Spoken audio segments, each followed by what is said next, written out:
At age 16, on the death of the vice-chancellor, a physician. Learn to submit to the laws of destiny and lift your suppliant hands to the fate, O children of Abydos, who inhabit the pendulous orb of the earth. If death, the doleful wanderer from Taenarus, shall but once call you, alas, vain is it to attempt wiles and delay, for all must pass through the shades of Styx. Were the right hand strong to repel destined death, fierce Hercules had not lain dead on Amathian Ota, poisoned by the blood of Nessus, nor had Ilium seen Hector slain by the base guile of envious Pallas, nor Sarpedon, whom the phantom Achilles slew with Locrian's sword, whilst Jove wept.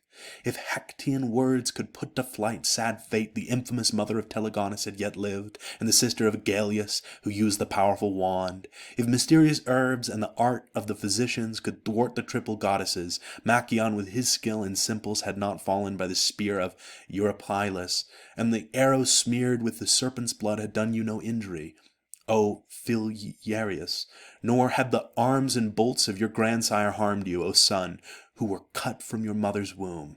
And you too, Gostlin, greater than your tutor Apollo, you to whom was given the rule of the gowned flock, had not died, whom now leafy Cirrha mourns, and Helicon amidst its springs. You would still live happy and honored to have shepherded the flock of Pallas. You would not have gone in Charon's skiff to the horrible recesses of the abyss. But Persephone broke the thread of life, angered when she saw how many souls you snatched from the black jaws of death by your arts and your potent juices. Revered Chancellor, I pray that your body may rest in peace beneath the soft turf, and that from your grave may spring roses and marigolds and the hyacinth with its blushing face.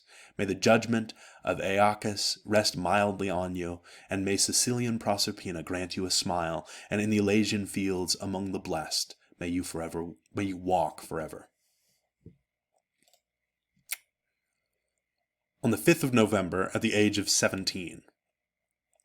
Now came pious James from the far north, and began his reign over the people descended from Troy and Albion's wide domain. And now an inviolable bond had united the Scots of Caledonia and the English sceptre. Happy and prosperous, the peacemaker was seated on his new throne, secure from enemy or secret threat. Then the fierce tyrant, who rules Acheron's fiery flood, who is father of the Furies, a wanderer in exile from ethereal Olympus, had gone roaming over earth's vast orb.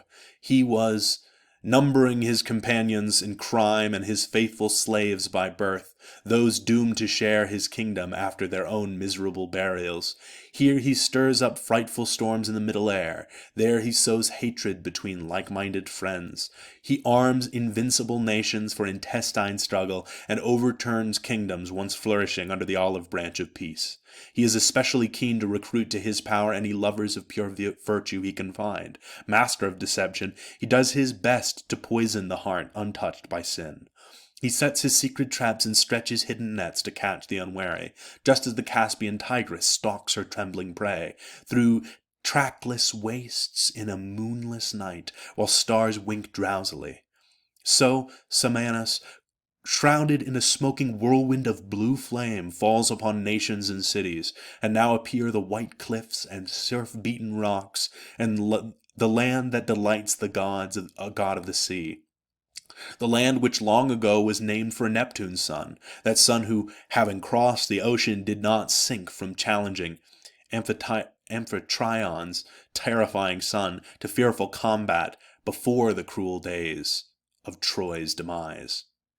As soon as he spies this land, blessed with prosperity and joyful peace, its fields replete with Ceres' gifts, and what stung him even more, its people worshipping the sacred glory of the true God, he breaks out in sighs that stink of Tartarian flames and yellow sulfur, sighs like those the monstrous Typhoeus, imprisoned by Jove under Trinacrian Etna, blasts from his noxious mouth.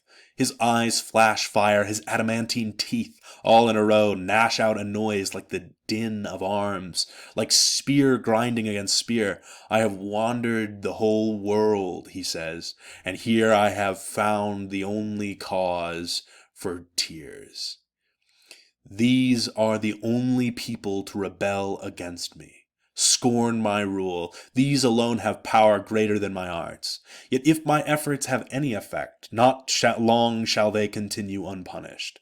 With that, he floats through the liquid air on pitch-black wings. Wherever he flies, adverse winds rush in before him, clouds thicken, and frequent lightning flashes.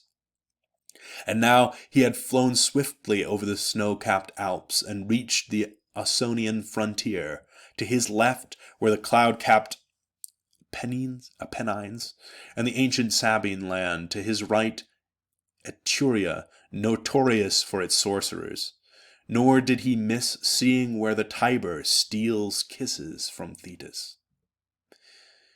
Then he alighted on the citadel of Quirinus, son of Mars. Now when the evening dusk had returned its dubious light, the triple crown makes the round of the whole city, borne on men's shoulders, and carrying his gods made of bread. Before him crawl kings on submissive knees, and there is a long procession of mendicant friars, and in their hands they carry wax tapers, for they were born and drag out their lives in Cimmerian darkness. They proceed into churches ablaze with many candles. It was St. Peter's Eve, and over and again the wailing of the chanters fills the empty domes and vacant spaces. They wail like Bromius and his crew, howling and chanting orgiastic hymns on Iconian Erysinthus, while astonished Asopus shudders beneath his glassy waves, and even distant Cytharion echoes the din from its hollow cliff. When at length the wonted rites were complete, silent night slipped from old Erebus's embrace, and with her goading whip urged to a headlong pace her team of horses, blind Typhon, fierce Melanchitis, torpid Ciope, sired by a Caratoian steed, and shaggy Phrix with bristling mane. Meanwhile the king-tamer, heir of Phlegethon, enters his bower. This secret adulterer never spends his barren nights without some sweet whore. But scarcely had sleep closed his peaceful eyes when the dark lord of shadows and the ruler of the silent shades who preys upon men appeared at his bedside in a false shape. His temples gleamed with false gray hair, a long beard covers his chest, his ash-colored gown sweeps the floor with its trailing hem, a cowl dangles from his tonsured head, and to complete his disguise he has bound a hempen rope around his lecherous loins and fastened latticed sandals to his slow old feet. Francis, so the story goes, looked like this when he wandered alone in the waste wilderness and among the filthy dens of wild animals, and impious himself carried the pious words of salvation to woodland folk and tamed the wolves and Libyan lions. Thus disguised, the crafty serpent parted his foul lips and uttered these words: "Do you sleep, my son? Does slumber overcome even your limbs, O unmindful of the faith and neglectful of your flocks, while a barbarous nation born beneath Hyperborean sky ridicules your venerable throne and triple diadem? And while the British archers scorn your rites, arise, come on, rise up, you sluggard!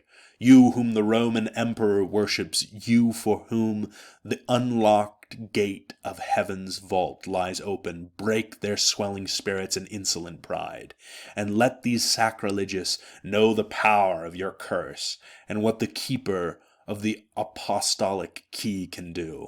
Remember to avenge the scattered Hesperian fleet, and the Iberian ensigns sunk in the deep, and the bodies of so many saints nailed to the shameful cross during the Thermodontian Virgin's recent reign. But if you prefer to lie torpid in your soft bed and refuse to crush your enemy's growing strength, he will fill the Tyrian sea with his numerous host and plant his glittering standards on the Aventine hill. He will smash your ancient relics and burn them on the pyre, and trample your holy neck beneath his profane feet. You whose shoes kings once rejoiced to kiss. But do not challenge him to war or open conflict. That would be wasted labor. A master of deceit uses guile. Against heretics no subterfuge is disallowed. And now their great king calls to parliament patricians from the remotest parts of their country, the high-born men and venerable fathers in gowns and white hair. These you may scatter in the air, tear limb from limb, and burn to ashes if you ignite gunpowder under the foundations of the building in which they are assembled. Warn at once, therefore, any of the faithful still in England of this plan of action. Are there any among your followers who will hear the supreme papal commands and fail to act? When the people are still stunned and panicked by the blast, let the fierce Frenchman or the savage Spaniard invade, returning Britain to the age of Mary, and you once again will rule over the warlike English. Unless you prove timid, understand that all the gods and goddesses support you, all those deities you worship on your feast days. So spoke the deceiver, and putting off his disguise, fled to Lethe, his unspeakable joyless kingdom. Now Tithonia's rosy spouse opens the eastern gates and dresses the gilded earth with returning light, and still mourning the sad death of her black son, she sprinkles the mountain tops with ambrosial drops. Then the doorkeeper of the starry court shook off his slumber and rolled away the sweet dreams and the visions of night. There is a place shut up in eternal darkness and night, once the vast foundation of a ruined pile, now the den of fierce-eyed murder and fork-tongued treachery, both born at once from fell discord. Here among the rubble and jagged rocks lie unburied skeletons and cadavers thrust through with iron. Forever here, dark and cross-eyed, sits Guile, and here are seen strife and calumny, her jaws armed with fangs. And here are seen fury, 1,000 kinds of death and fear and bloodless horror flying around, and ghosts slide unceasingly through the voiceless silences, and the sentient earth wails and rots in blood. Even murder and treachery themselves cower in the depths of that cave, and though no one pursues them through the cave, a horrible cave, jagged with rocks and black with deathly shadows, they retreat guiltily, ever looking backward. The Babylonian priest summons these champions of Rome, loyal to her through ages long, and this he says: "On the world's western edge, surrounded by the seas, there dwells a people hateful to me. Prudent nature refused to connect them to our continent because they were unworthy. Thither bend your course with all celerity. Such is my command, and let the king and all his nobles, the whole wicked brood, be blown into the air by Tartarian powder, and enlist in this plot any who are fired with zeal for the true faith as ministers of the work." He ended, and the fell pair eagerly obeyed him. Meanwhile, the Lord who turns the heaven's great sphere and sends the lightning from his ethereal citadel looks down and laughs at the vain attempts of the wicked crew, and will defend his people's cause himself. There is, men say, a place that looks out on Lake Marotis, which separates the Asian continent from fertile Europe. Here stands the high tower of Fame, daughter of the Titaness, a brazen broad, full of noise, and nearer to the twinkling stars than Athos or Pelion piled upon Ossa. 1,000 doors and entrances stand open, and as many windows, and the spacious halls within shine through the thin walls. Here a swarming crowd sends up a confused murmur like the buzzing of flies around the milking pails or through the wattled sheepfolds when the dog star scales the steeps of heaven to its summer's height. Fame herself, her mother's avenger, sits at the topmost pinnacle and raises her head studded all round with countless ears. With these she can detect even the tiniest sounds and catch the faintest whisper from the remotest corners of the globe. Not even you, son of Erestor, cruel guardian of the Hephaestus, had so many eyes rolling in your cruel face as she, eyes that never doze in silent sleep. Eyes that sweep far and wide over the lands below. With these she often penetrates unlighted places, where even the sun's rays cannot go. Then her thousand tongues wagging, she carelessly divulges all she has heard and seen to anyone. Now with lies she dilutes the truth, and sometimes she embellishes it with her own confections. But still, Fame, you have deserved praise in our song for one good report, and there was never a rumor more truly honest. You are worthy of our song, and I shall never regret having commemorated you at such length in my verse. We English, who were plainly saved by your good offices, wandering goddess, render to you just thanks. God, who tends the eternal fires in their motions, hurled down a thunderbolt, and then, the earth still trembling, addressed you. Are you silent, Fame? Is this band of impious papists hidden from your sight, this crew that has conspired against me and my Britons, and this novel kind of murder been planned against King James? No more said he, but she responded at once to the thunderer's command, and though swift of flight before, now she puts on creaking wings, and covers her thin body with party-colored plumes. In her right hand she takes a sonorous Temasian trumpet. Without delay she beats the yielding air with her wings, and not content to outstrip the rushing clouds, she soon leaves behind her the winds and the horses of the sun. As usual, she first spreads ambiguous rumors and vague rumors throughout the English towns, and then in a clear voice she makes public the plots and foul deeds of treason, unspeakably horrible, and she even names the authors of the crime. Nor does her garrulity conceal the places prepared for this ambush. Her news amazes young men, frightened girls, and weak old men alike. People of all ages are suddenly struck to the heart by the sense of so great a disaster.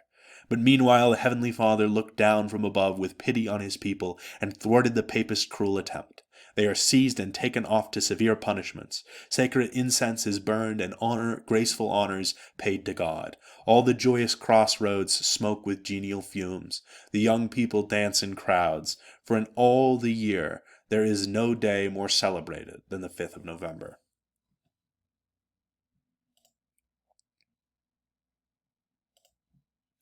At age 17, on the death of the Bishop of Ely.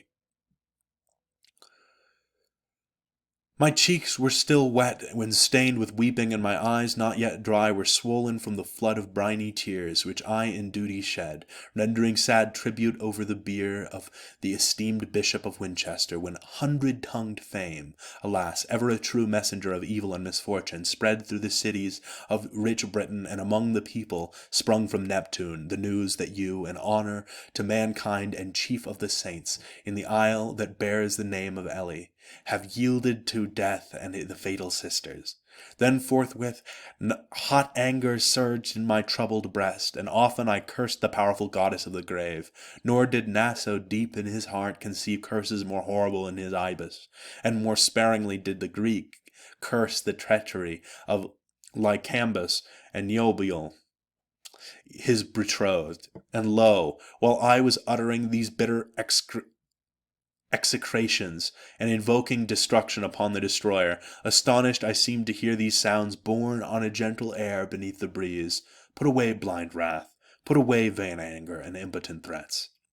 Why do you rashly profane powers that cannot be injured, but which may be suddenly moved to anger? Death is not, as you think, deluded wretch, the black daughter of night, nor of Erebus, nor of Erinus below in vast chaos. She has been sent from the starry heavens to gather throughout the world the harvests of God. She calls forth into the light and the air the souls that are hidden by the body, even as when the fleeting hours, daughters of Themis and Jove, call forth the day. The righteous she leads before the face of the eternal Father, but the wicked she justly hurries away to the mournful realm of gloomy Tartarus, to abodes beneath the earth.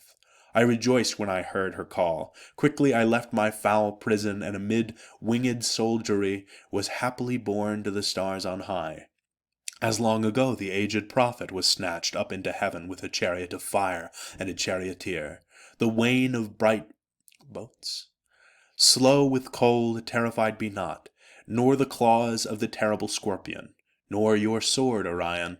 I flew beyond the orb of the gleaming sun, and far beneath my feet saw the triform goddess, as with golden reins she checked her dragons. Through the ranks of the wandering stars and through the Milky Way I was borne, often wondering at my unheard-of speech, until I came to the shining gates of Olympus, and the crystalline palace, and the court paved with jasper.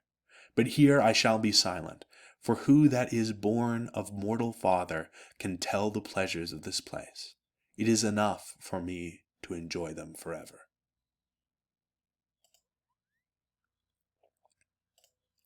Nature suffers no decay. Alas, how the wandering mind of man grows weary in the endless struggle with error, how overwhelmed with profound darkness it involves itself in a night like that wherein Oedipus wandered. Insanely it dares to judge the deeds of the gods by its own deeds, and to liken laws inscribed on everlasting adamant to its own laws. It limits to its own passing hours the plane of fate that is unchanged forever. Shall the face of nature wither and be furrowed with wrinkles, and shall the common mother, who has borne all things with closed womb, be barren from old age? Must she confess herself aged, and walk with uncertain steps, her starry head trembling? Shall loathsome age and the ceaseless hunger and thirst of the years, shall rust and decay vex the stars? Shall insatiable time swallow up heaven and devour his own father? Alas, could imprudent Jove have fortified his citadels against this evil? Could he have made them exempt from the ravages of time, and have given them perpetual revolutions? Therefore some day it shall come to pass that the crumbling floor of heaven with thunderous roar shall fall in ruins, and the poles of the earth shall crash in collision, when Olympian Jove falls from his celestial palace, and with him dread Athene, her Gorgon shield uncovered, even as the son of Juno, cast down from the sacred threshold of heaven, fell upon Aegean Lemnos. And you, too, Phoebus, falling from your rushing chariot, shall imitate your own son's fate, and be borne down in sudden ruin. Nereus shall smoke at the extinction of your lamp, and give forth from the astonished sea a fearful hissing. Then with its foundations rent asunder, the summit even of lofty Haemus shall crumble, and the Ciarian hills, which he used in the war on his brother immortals, broken and cast down to the lowest depths, shall terrify Stygian Dis.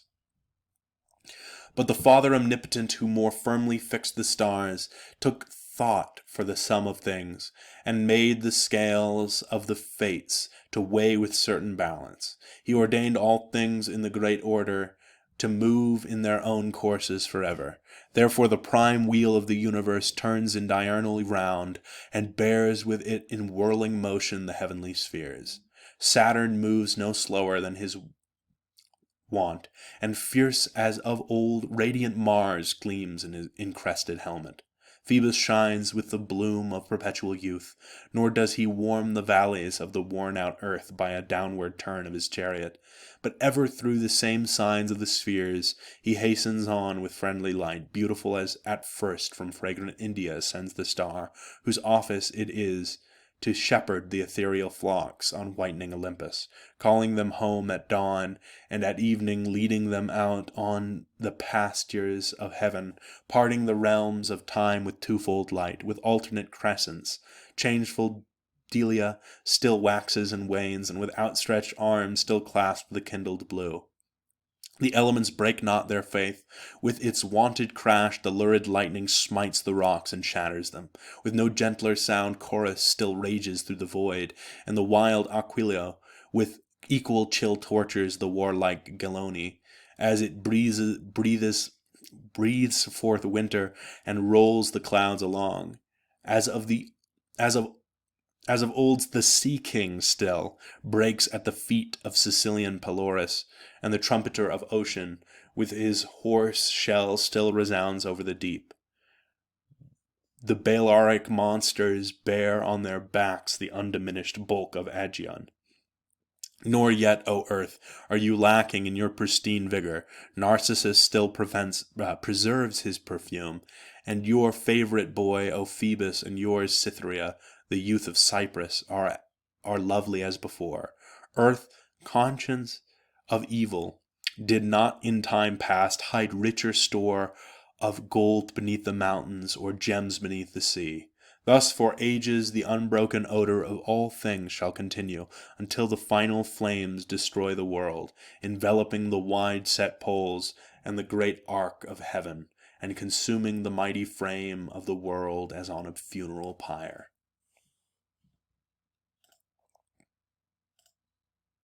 The Platonic idea as understood by Aristotle. Declare, O goddesses, that guard the sacred groves, and you, O memory, blessed mother of the ninefold deity, and you, eternity, who in some vast cave far off lie stretched at ease, guarding the chronicles and the unalterable laws of Jove, recording the festivals of heaven and the daily life of the gods. Declare who is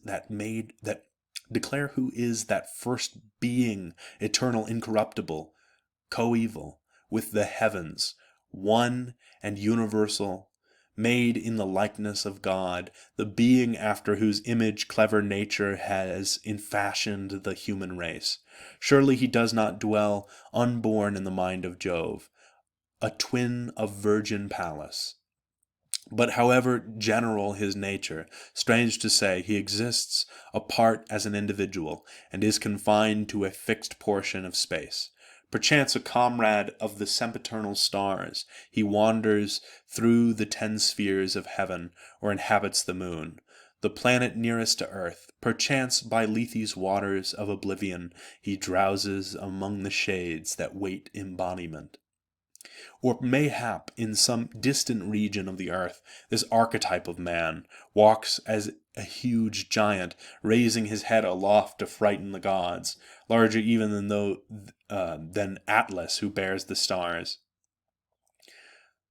The Dircean seer, to whom blindness gave profounder insight, did not see him in the depths of his vision.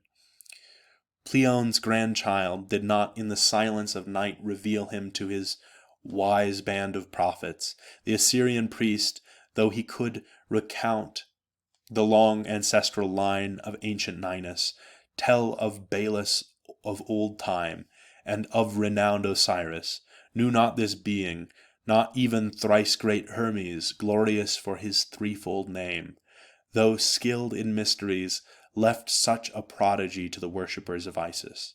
But you, the unfading glory of the Academy, if you were the first to introduce such monsters to the schools, surely you will recall the poets exiled from your state, for you are the greatest fabler of them all, or, founder though you be, you must yourself go forth.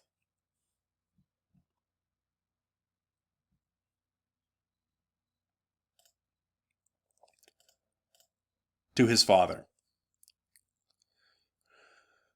Now I wish that the Pierian fountains might pour their inspiring waters through my breast, and the stream that flows from the twin peaks roll all its flood upon my lips, so that my muse, unmindful of her trivial strains, might rise on adventurous wing to do honor to my revered father. I know not, dearest father, how this trifling song that I am meditating will please you, yet I know not what offerings from me can better repay your gifts, though not even the greatest can repay them, nor can any gratitude expressed by the vain return of empty words be equal to the obligation.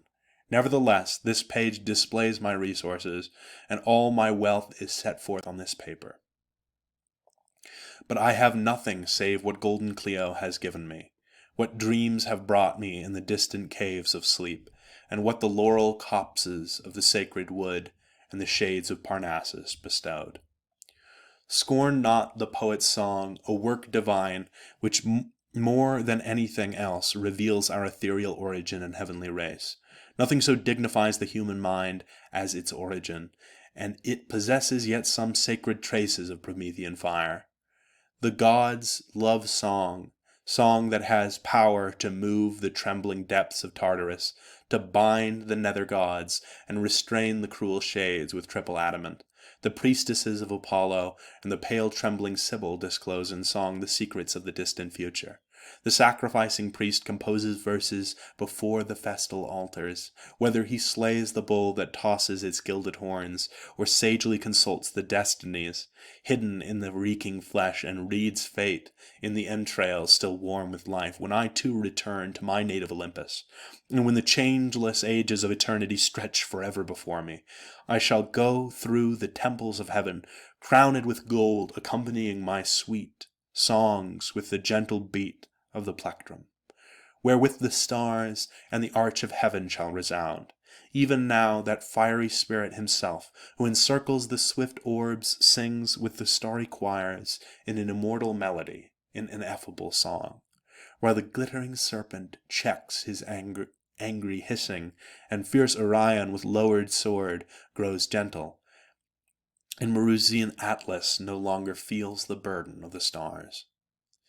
Poems were wont to grace the banquets of kings, when as yet luxury and the bottomless pit of gluttony were unknown, when at dinner Laius flowed in moderation. Then, according to custom, the bard, seated at the festal board, his unshorn locks wreathed with a garland from the oak, used to sing the feats of heroes and their amiable deeds, sang of chaos and the broadly laid foundations of the world, of the creeping gods that fed upon acorns, and of the thunderbolt not yet brought from the cavern of Etna.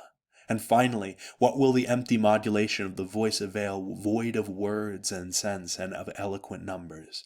That song will do for the sylvan choirs, but not for Orpheus, who with song and not with lute held back the rivers, and gave ears to the oaks, and moved the shades of the dead to tears. These praises he has from song. Do not, I pray, persist in contemning the sacred muses. Think them not vain and poor, by whose gift you yourself are skilled in setting 1,000 sounds to fitting numbers, and are trained to vary the singing voice through 1,000 modulations. You who by merit should be heir to the name of Arion. Now, if it has happened that I have been born a poet, why is it strange to you that we, so closely joined by the loving bond of blood, should pursue related arts and kindred ways of life? Phoebus, wishing to divide himself in two, gave some gifts to me, others to my father, and we, father and son, possess the divided God. Although you pretend to hate the gentle muses, I believe you do not hate them. For you did not bid me go, Father, where the broad way lies open, where the field of gain is easier, and where the certain hope of laying up money shines golden. Neither do you drag me to the bar, to the laws of the nation so ill observed, nor do you condemn my ears to silly clamorings. But wishing my already nurtured mind to grow more rich, you permit me in deep retreats, far from the city's uproar, to pass my pleasant leisure by the Ionian stream, and to walk as a happy companion by Apollo's side. I pass in silence over the common kindness of a loving parent. Greater matters call me, when at your cost, dear father, I had become fluent in the tongue of Romulus, and had mastered the graces of Latin and the lofty words of the magniloquent Greeks, which became the lips of Jove himself. You then persuaded me to add to these the flowers that Gallia boasts, and the language which the modern Italian pours from his degenerate mouth, a witness by his speech of the barbarian tumults, and the mysteries which the prophet of Palestine utters. Finally, whatever is contained in the heavens, in Mother Earth beneath, and in the air that flows between earth and heaven, whatever is hidden by the waves and the restless surface of the sea, this through your kindness I may learn, through your means, if I care to learn. From the parted cloud appears science, and naked bends her lovely face to my kisses, unless I wish to flee, and if it be not dangerous to taste. Go now, gather wealth, fool, whoever you are, that prefer the ancient treasures of Austria and the Peruvian realms. But what more than learning could my father have given, or Jove himself had he given all but heaven? He who committed to his young son the common lights, the chariot of Hyperion, the reins of day, and the tiara radiant with light, gave not more potent gifts, even had they been safe. Therefore, since I am one, though the humblest of the learned company, I shall sit among the victor's ivy and laurels, and no longer obscurely mingle with the dull rabble. My footsteps will avoid the gaze of profane eyes, away sleepless cares, away complaints, and the wry glance of envy with sidelong goatish leer, fierce calumny. Open not your serpent jaws, O most detestable band. You can cause me no unhappiness. I am not under your law. Safe may I walk, my breast secure, high above your viper stroke.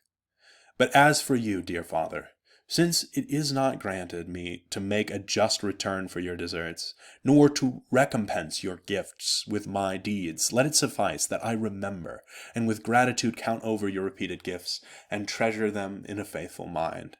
You too, my youthful verses, my pastime, if only you dare hope for endless years, dare think to survive your master's pyre, and look upon the light, and if dark oblivion does not drag you down to crowded Orcus, perchance you will treasure these praises, and a father's name rehearsed in song, as an example to a distant age.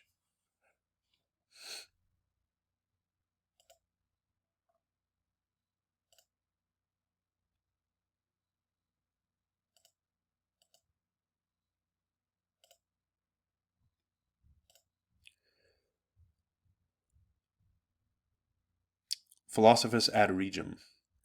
A philosopher included in the same sentence of condemnation with several guilty persons among whom he had been apprehended, sent the following lines, composed suddenly in the moment when he was going to death, to a certain king whom had ignorantly condemned him.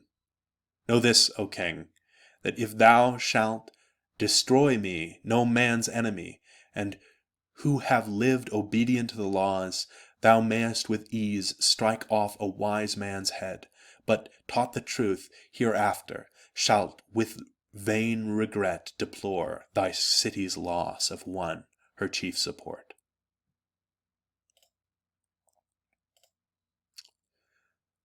To Salzilli, a Roman poet when he was ill.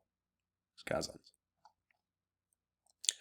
O muse who prefers go a halting pace, and rejoices in the limping gait of Vulcan, and thinks that not less pleasing in its place than fair Diopia, when in the dance her graceful feet move before the golden couch of Juno, come now, I pray, bear these few words to Salzilli, who thinks so well of my poetry that quite undeservedly he prefers it to that of the great divines. These things, therefore, Milton, a native of London, wishes you, he who lately left his own nest and that region of the sky where the worst of the winds, with raging lungs, swift and unbridled, drives the gusty blast beneath the heavens, he who has come to the fruitful fields of Italy to see its cities, famous with proud renown, its men, and the genius of its learned youth. This same Milton wishes you, Salzilli, many favors and complete good health for your ailing body, whose reins are now infested with excessive bile, which deep-seated spreads disease through your vitals. The accursed bile did not spare you this for all the lesbian strain that you elegantly pour from your Roman lips. O sweet gift of the gods, health, Hebe's sister, and you, Phoebus, or Paean, if that name better suits you, the terror of diseases after the death of Python. This man is your own priest, oak groves of Faunus, and you hills rich with vinous dew, seats of gentle Evander. If any healing plant puts forth leaves in your valley, let each strive to be the first to bring comfort to the sick poet. Thus restored again to his beloved muses, He will delight the neighboring plains with sweet song. Numa himself shall wonder where amid the dark groves he spends his blessed eternity of leisure, as he reclines with gaze forever fixed on his Egeria. Swollen Tiber himself, charmed by the song, will favor the annual hope of the husbandman.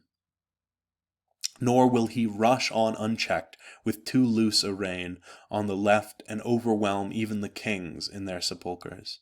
He will better control the course of his waters as far as the salt realms of curving Portumnus. Manso. Giovanni Battista Manso, Marquis of Villa, is a man in the first rank of renown among the Italians by reason not merely of his genius in literary pursuits, but also of his military valor. There is extant a dialogue on friendship addressed to him by Torquato Tasso, whose devoted friend he was, and by whom he is also celebrated among the nobles of Campania in that poem entitled Jerusalemme, Conquista, Book 20. Fra Cavalier magnanimi e cortesi risplende il Manso. Manso honored the present author during his stay in Naples with the greatest kindness, and did him many acts of courtesy. Therefore, that he might not seem ungrateful, his guest, before he left the city, sent him this poem. These verses too, Manso, the Purides intend for your praise. For you, Manso, already so well known to Phoebus' choir, seeing that he has deemed scarce another worthy of equal honor since the deaths of Gallus and Etruscan Maecenas. If the breath of my muse as much avails, you too shall sit among the victor's ivy and laurels. Happy friendship once joined you with great Tasso, and inscribed your names on everlasting pages. Afterward the knowing muse delivered to you sweet-tongued Marino, who rejoiced to be called your foster son, while he sang at great length the Assyrian loves of the gods, and gently stupefied the Ausonian nymphs with song. So this poet, when dying, left to you alone his doomed bones, to you alone his latest wishes. Nor has your loving piety deceived the shade of your friend, for we see the poet smiling from the wrought bronze. But in the case of neither poet did this seem enough. Your pious offices did not cease at the tomb, for, wishing to snatch them unharmed from Orcus, and, as far as you could, to cheat the greedy laws of the fates, you described the ancestry of both, their lives harassed by varying fortune, their characters, and their gifts from Minerva. You were emulous of him, the eloquent one born on high Massaly, who related the life of Aeolian Homer. Therefore, Father Manso, in the name of Clio and of mighty Phoebus, I, as a youthful traveler sent from beneath the Hyperborean heaven, wish you good health through a long life. You are kind and will not spurn a foreign muse, which, but sparely nourished under the frozen bear, of late has indiscreetly ventured to fly through the cities of Italy. Methinks through the dusky shades of night I too have heard the swans singing in our own river, where silvery Thames with clear urns lets her gleaming locks flow wide in the waters of ocean. Indeed, Tityrus once came to these shores, but we, a race that through long nights endures the wintry boats, in that region of the world that is furrowed by the sevenfold Triones. We are not untaught and useless to Phoebus. We even worship Phoebus, and unless age renders void the tale, we have sent him gifts, yellowing ears, rosy apples in baskets, crocuses beneath breathing fragrance, and troops of maidens chosen from the Druid race. The Druids, an ancient people skilled in the rites of the gods, used to sing the praises of heroes and their amiable deeds.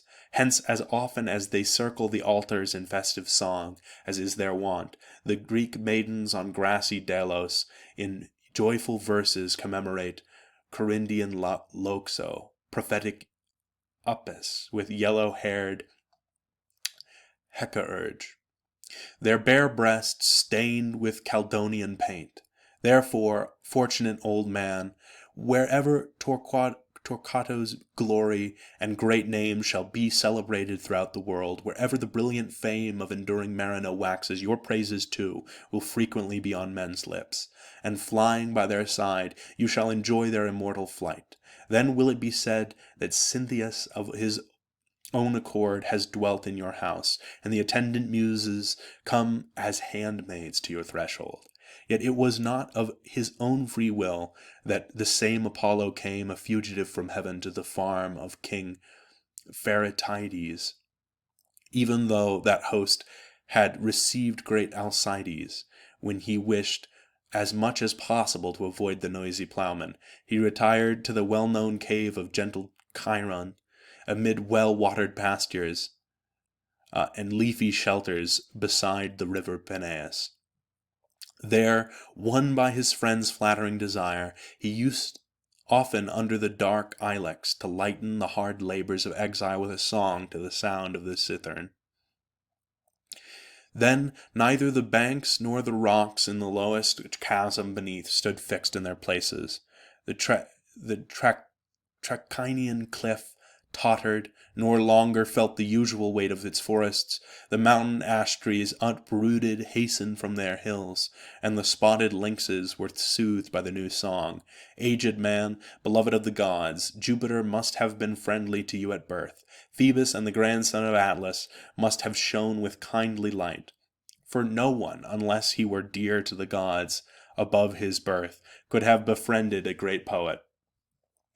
Hence your old age blooms with lingering flowers, and still full of life, has the benefit of the Ausonian spindles, keeping the honors of your brow still unshed, your genius flourishing, and the keenness of your mind in its prime. If ever I recall in song my native kings, and Arthur setting wars in motion even beneath the earth, if ever I tell of the high-souled heroes in the virtuous friendship of the invincible table, and let the spirit be present to aid me. If ever I break the Saxon phalanxes with British war, then may my lot grant me such a friend, one who knows so well how to honor the sons of Phoebus. At last, when I had measured the span of a life not mute and full of years, should leave to ashes their due, with tear-stained eyes, he would stand by my bed, and as he stood there I need only say, "Let me be under thy care." He would provide that my limbs, relaxed in livid death, be gently gathered in a little urn. Perchance he would also draw my features from marble, binding the locks on my brow with Pavan myrtle or with laurel of Parnassus, and I should rest in peace secure. Then, if there be any faith, and if there be sure rewards for the righteous, I myself removed to the ethereal realms of the heaven-dwelling gods, whither labor, a pure mind, and ardent courage convey us, even I shall see these things from some part of that secret world, as the fates permit, and with mind all serene, my smiling face suffused with a rosy light, I shall joyfully clap my hands on ethereal Olympus. January 23rd, 1646, to John Rouse, Oxford University librarian. On a lost volume of my poems which he asked me to send him a second time, that he might place it with my other works in the public library, an ode. Strophe 1.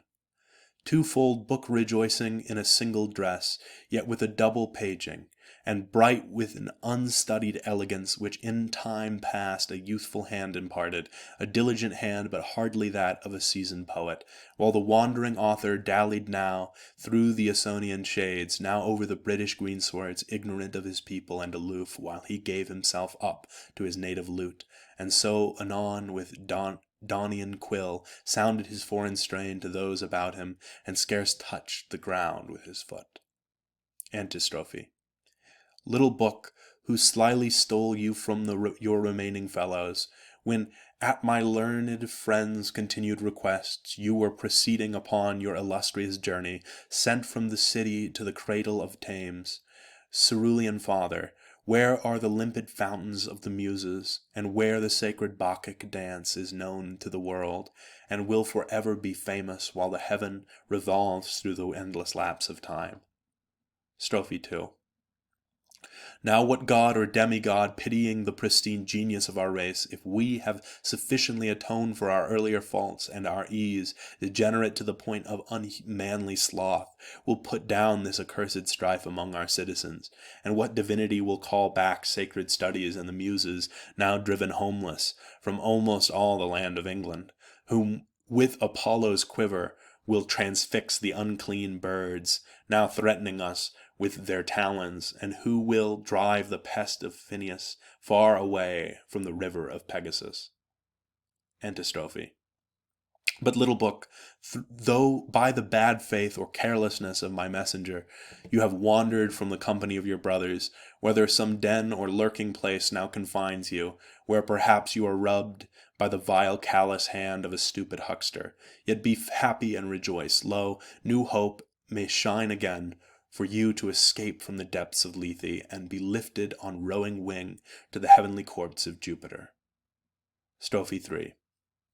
Rejoice, for rouse, to those to whose care are entrusted the noble memorials of men, wishes you to be among his treasures. He complains that you are lacking from the full number promised him, and asks that you be sent. He wishes to place even you in the sacred inner chambers over which he himself presides, a faithful guardian of works eternal, a custodian of nobler treasures than the golden tripods and Delphic offerings over which Ion, illustrious son of Erechtheus, had charge in the rich temple of his divine father, Ion, born of Actian Cerusa. Antistrophe. Therefore you shall go to view the pleasant groves of the Muses, you shall go again to the divine home of Phoebus where he dwells, in the Vale of Oxford, a home which he prefers to Delos, and the cloven peak of Parnassus. Honored shall you go, since a distinguished lot is yours, and you are solicited by my propitious friend. There you shall be read among the exalted names of authors, who were the ancient lights and true glory of the Greek and Latin peoples. Epode. You then, my labors, whatever my poor talents have brought forth, were hardly in vain, and now at last I bid you hope for placid rest, when envy shall have spent itself, for the blessed abodes which good Hermes and the watchful care of Rouse shall give you, where the coarse tongue of the vulgar shall never penetrate, and whence the crowd of uncouth readers shall ever be far off. But perhaps our remote descendants and an age of greater wisdom and purer heart will render fairer judgment on all things. Then, thanks to Rouse, with envy in the tomb, a sane posterity will know if any merit is mine. The ode consists of 3 strophes and as many astrostrophes, closed at the end but with an epode. While the strophes do not precisely correspond in the number of verses, or everywhere tally in the response of colon to colon, nevertheless I have divided them as above, with an eye to propriety of reading rather than to observance of the ancient rules of versification. Yet in other respects this type of poem ought perhaps more correctly to have been called monastrophic. The verses are in part skezon and in part there are 2 fallacians that admit a spondy in the 3rd foot and form a catalyst freely used in the 2nd foot.